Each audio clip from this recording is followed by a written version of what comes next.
Mga pungso, wala na sang weather disturbance sa sulod sang PAR ukon Philippine Area of Responsibility. Apang isa ka panibagong nga bagyo ang magasulod sa pungsod sa weekend.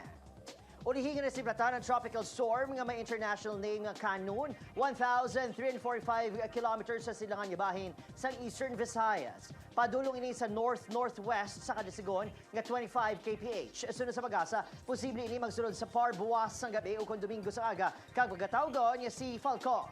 Wala pa ini direktang epekto sa pungsod apang posible nga pabaskugon sining Habagat sa mga masunod nga adlaw. Habagat man ang padayon nga nagapaulan subong sa madamo nga lugar sa Pilipinas. Base sa datos sa Metro Weather, may mga pag-ulan gihapon sa pinakabahin sang Western Visayas, lakip ang Antique, Ilo-Ilo, Guimaras, kag Negros provinces. Ang nabiling nga bahin naman sa pungsod, posible man nga maka-eksperyensya sang pag-ulan bangod man sa Habagat kag localized thunderstorms.